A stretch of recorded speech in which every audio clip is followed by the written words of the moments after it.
السلام علیکم ناظرین، ویلکم بیک۔ سابق وزیر پاکستان و پاکستان تحریک انصاف کے چیئرمین عمران خان نے ملک کی موجودہ سیاسی صورتحال پر اہم پریس کانفرنس کی ہے، آئیے سنتے ہیں۔ میں سب جو مین بات آج کرنا چاہتا ہوں کہ ہم نے فیصلہ کیا اسی ہفتے سپریم کورٹ میں اس کو چیلنج کرنے کا، لیکن میں سب سے پہلے کیونکہ میں اپنی ساری قوم کے سامنے جو بات رکھنا چاہتا ہوں وہ یہ کہ جب 26 سال پہلے میں نے پاکستان کے اندر یہ انصاف کی تحریک چلائی تھی تو 26 سال پہلے میں نے قوم کو ایک چیز بتائی تھی کہ جس قوم کے اندر کرپشن ہو وہ ترقی نہیں کر سکتی۔ جو کرپشن ہے یہ ہے کیا؟ جس قوم کے اندر انصاف نہ ہو، یعنی کہ قانون کی حکمرانی نہ ہو، وہ کرپشن اس کے سمٹمز ہوتے ہیں۔ یعنی اگر مجھے کینسر ہوئی ہے تو جو پھوڑا نکلتا ہے وہ کینسر کا سمٹم ہے۔ تو جو کرپشن ہے وہ جب انصاف نہیں ہوتا معاشرے میں تو یہ اس کی پھر ایک بیماری نظر آتی ہے۔ تو 26 سال پہلے یہ جب انصاف کی تحریک چلائی تھی تو میں سارا وقت ایک چیز کہتا رہا ہوں کہ اگر اس ملک نے ترقی کرنا ہے، اس ملک میں قانون کی حکمرانی آئے گی۔ قانون کی حکمرانی اور انصاف کا کیا مطلب ہے؟ انصاف کا مطلب ہے کہ سب انسان قانون کے سامنے ایک برابر، یعنی کوئی انسان قانون کے اوپر نہیں ہے۔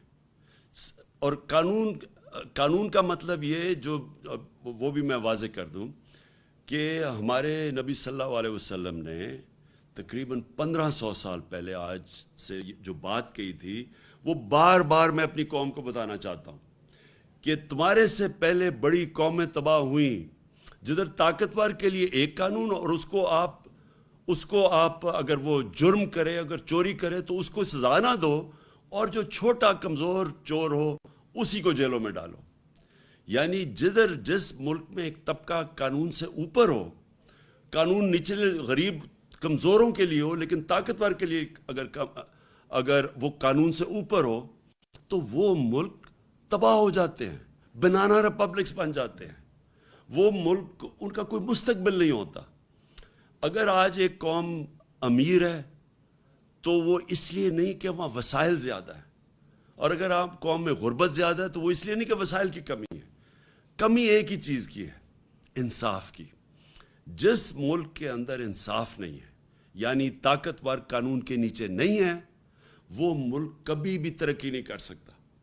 تو میں یہ جو 26 سال کی میری ساری سٹرگل ہے وہ میں ایک ہی چیز لے کے پھرا ہوں کہ جب تک پاکستان کے اندر یہ جو بڑے بڑے اس ملک کے مجرم ہیں، جب تک ہم ان کو قانون کے نیچے نہیں لے کے آتے یہ پاکستان آگے نہیں بڑھ سکتا۔ اللہ نے ہر قسم کی اس ملک کو نعمت بخشی ہے، لیکن ہم وہاں نہیں پہنچے جدھر ہمیں بہت پہلے پہنچ جانا چاہیے تھا، اور اس کی وجہ یہی ہے۔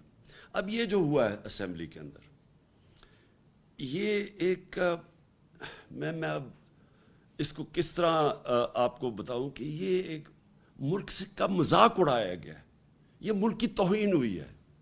یہ جن لوگوں نے یہ بے شرمی سے یہ جو پاس کیے ہیں یہ نیب کی امینڈمنٹس، ان کو بے شرمی کی وجہ سے جیل میں ڈالنا چاہیے کہ اتنے کوئی بے شرم نہیں ہو سکتا کہ اس طرح کی امینڈمنٹس کرے۔ دیکھیں میں آپ کو سب کا ذرا بتاؤں کہ اس ملک سے کتنا مذاق بنایا گیا، ہماری قوم کی کتنی توہین ہوئی ہے۔ پہلے تو قانون ایک چیز کہتا ہے کہ آپ، اور جو ہم سپریم کورٹ میں گئے اور انشاءاللہ ہمیں امید ہے کہ ہماری جو عدالتیں ہیں وہ اس کے اوپر پورا نوٹس لیں گی، کیونکہ اگر یہ چیزیں اس کی اجازت مل جاتی ہے، اگر سپریم کورٹ، کیونکہ اسمبلی میں تو ہمیں پتہ ہے کہ یہ سارے جو امپورٹڈ حکومت ہے یہ آئے اس مقصد کے لیے تھے، اس میں تو اب کوئی شک نہیں ہونا چاہیے کہ جب خرم دستگیر ان کا منسٹر کہتا ہے ہم اس لیے نہیں آئے تھے کہ مہنگائی ہے، ہم اس لیے نہیں آئے تھے کہ یہاں کوئی نااہلی ہے، ہم اس لیے آئے تھے کہ عمران خان کوئی 100 ججز رکھ کے تو اس ملک میں ساروں کو جیل میں ڈالنے آیا تھا۔ مطلب یہ کہ یہاں کی عدالتیں آزاد نہیں ہیں، کیونکہ یہاں کی تو پاکستان کی عدالتیں تو آپ سب جانتے ہیں آزاد ہیں۔ تو عمران خان نے کیسے جیل میں ڈالنا تھا؟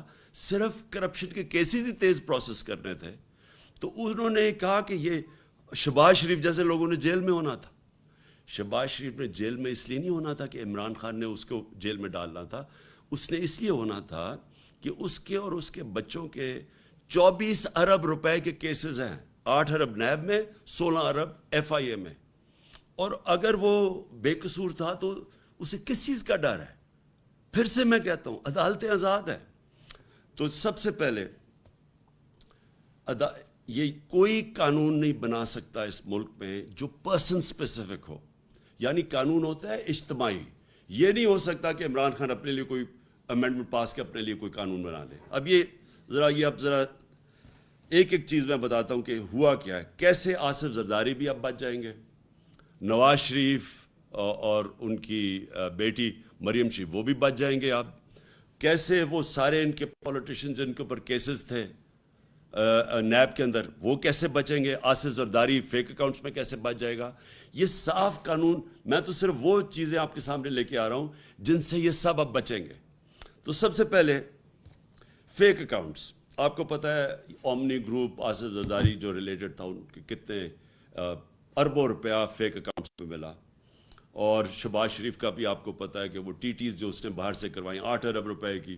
کوئی پاپڑ والا تھا، کوئی چینی والا تھا جو ملک سے کبھی باہر بھی نہیں گئے، ان کے نام پہ ریمیٹنسز منگوائی تھی. اور وہی تھا آصف زرداری کے کیسز. اب یہ سارے کیسے بچیں گے؟ انہوں نے ایک قانون سیکشن 14 میں امینڈمنٹ کی ہے. اب انہوں نے یہ کہا ہے کہ فیک اکاؤنٹ کے اندر اگر کوئی پیسہ آ بھی جاتا ہے تو اگر اس میں اربوں روپیہ بھی آ گیا، صرف جو آخری وقت فیک اکاؤنٹ میں پیسہ ہوگا اس کے اوپر بات چیت ہوگی. اگر وہ مثلا 100 روپے ہی بچا ہے، باقی سارے ملک سے باہر بھیج دیے گئے ہیں، تو صرف 100 روپے کے اوپر اب بات ہوگی. پھر انہوں نے یہ کہا کہ آپ کو ثابت کرنا پڑے گا. عام آپ کے ٹیکس لاز میں اگر آپ ٹیکس کے دیتے ہیں تو وہ آپ کو ثابت کرنا پڑتا ہے. اگر میں بتاؤں کہ یہ میری انکم ہے تو مجھے ثابت کرنا پڑتا ہے. وہ ایف بی آر نہیں ثابت کرتی، مجھے بتانا پڑتا ہے کہ میرا سورس آف انکم کیا ہے. اب ادھر فیک اکاؤنٹس میں جو پیسہ آئے گا وہ نیب کو ثابت کرنا پڑے گا کہ یہ پیسہ جائز آیا یا ناجائز آیا ہے. ان کو نہیں اب ثابت کرنا پڑے گا کہ یہ اربوں روپے فیک اکاؤنٹ چینی والے آئے کدھر سے. ان کو نہیں، نیب کو ان کو ثابت کرنا پڑے گا. یہ پہلا چینج آیا. دوسرا جس میں ان کے بہت زیادہ ان کے بڑے بڑے نام پھنسے ہوئے ہیں وہ ہے ایسٹس بیونڈ مینز. یہ جب سے پاکستان بنا یہ قانون ہے. وہ قانون کیا ہے کہ میں اگر پبلک آفس ہولڈر ہوں، میں بیوروکریٹ ہوں، میں پولیٹیشین ہوں، میں منسٹر ہوں، میں پرائم منسٹر ہوں، تو اگر میری آمدنی 100 روپے ہے اور میرے پاس 200 روپے کے اثاثے آ جاتے ہیں تو وہ مجھے بتانا پڑتا ہے کہ پیسے کدھر سے آئے، کدھر سے میرے اثاثے آئے. انہوں نے اب الٹا کر دی ہے.